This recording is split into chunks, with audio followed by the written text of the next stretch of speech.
Welcome back to VBuzz. You're still here with me, Sharita, and Jay Walia. Now, Jay, are you familiar with the expression, curiosity killed the cat? Yeah, I am, but usually people tell me that when they don't want me to do something, right? Well, contrastly, a curious mind has been mankind's greatest asset, fueling scientific and societal advancements since the beginning of time. Lifelong education is a concept that many great thinkers and leaders have long espoused. In fact, it can even be traced back to the Greek philosopher Socrates, who once upon a time said, "Education is the kindling of a flame, not the filling of a vessel." What does that mean? Well, simply put, to embrace learning, you have to embark on a journey of constantly bettering yourself. And we have a feeling that this is something that our next guest truly believes in. Welcome to VBuzz, Dr. Darren Gouk. Thank you. It's an absolute pleasure having you here, Darren.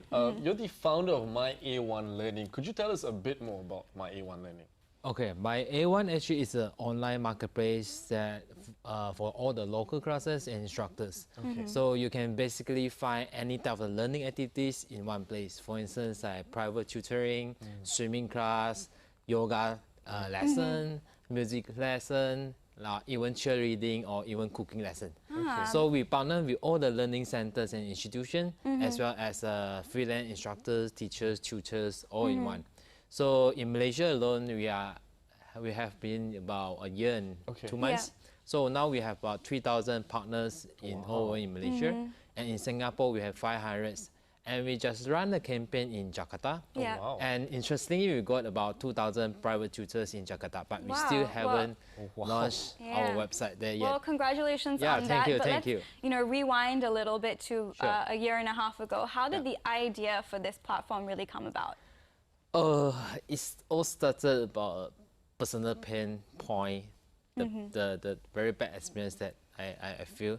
Because when I was a PhD student in University of Malaya, I was also a freelance tutor that teach A-level chemistry. So in private tutoring industry, in order for the tutors to get the student, they need to engage an agent, tuition agent. So for each student they need to get from agent, they need pay about 50% of the first month salary. Yes. Oh, wow. Yeah, as a commission. So last time I paid like between 400 to 800 ringgit just to get each student from the agent. And we spend, as a tutor, we need to prepare all the materials. We need to do the travel, to teach, do the teaching. And the agent actually just sit back and do the matching. So it's like, it's very not that healthy in education system. So this prompts us to start the first version of My AOne Learning, which is we call My AOne Tutor at the time. So that's why they want only focus on education sector. So we connect the tutors and students directly without any commission base. They are able to connect directly without any presence of a middleman. There was also My AOne Swimming as well, right? Yeah. Just this, just after a few months, we launched the My AOne Tutor. We got some response of the same parents that request, like, freelance, do you have anyone to come to my condo pool to teach swimming? So you and also, music lesson also. So you mentioned earlier that there is no commission really taken from either party, but then how do you actually monetize this website? Okay, we have two options. For instance, like they can use a credit basis. They can use a credit base, means they purchase a bunch of the credits, like about 2 or 3 ringgit per credit. Then they're able to send the job application to the parents, or they are able to connect the parents directly. So they're able to pitch their teaching qualifications. So the parents, so they have a wide several tutors to choose from. They're able to do some interview, so to choose the best one. So the other one is a subscription. If for some of the centers, the tutors, they get quite a lot of the inquiries or quite a lot of students from us, they are able to subscribe a certain amount of time. They can get unlimited credits or unlimited students. So it's all about providing flexibility to your users as well as the tutors as well. Yes. But, you know, initially starting up a business like this, you know, being an online directory is no easy task at all. What would you say was the biggest challenge you had to go through?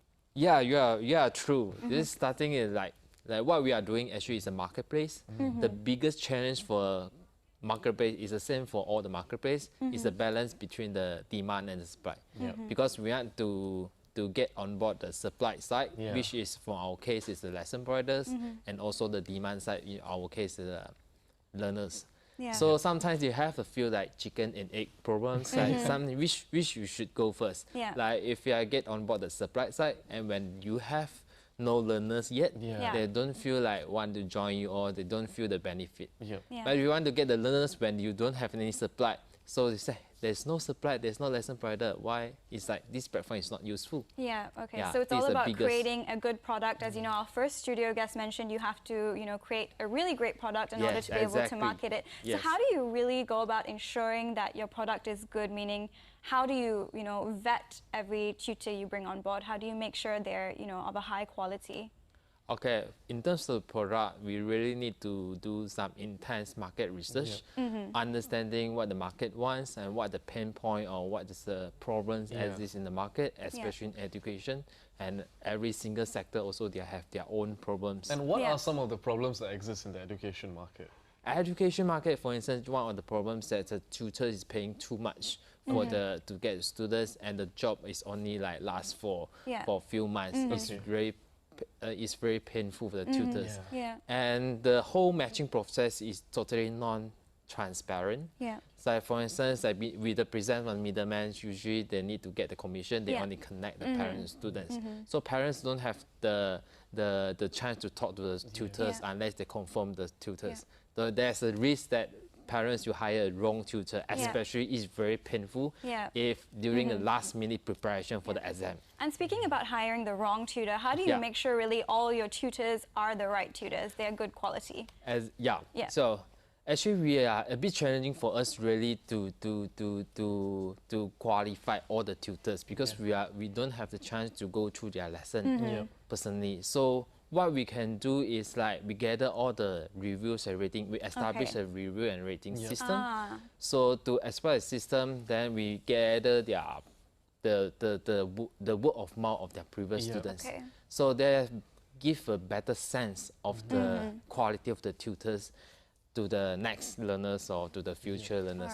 And also like the tutors, because they are rating and review system, they will like work harder to provide a more quality education or better review. Because they're always being checked. They are fighting against because our ranking algorithm is based on the best review. There's rankings. We do have that. So the best review usually you get the more student inquiries. Come up tops on the My AOne Learning chart. You got not only for the tutors, also for the center as well. For the center as well. But with things that are more technical, like the swim coaches and the likes of that, are there any sort of minimum qualifications that they need to have?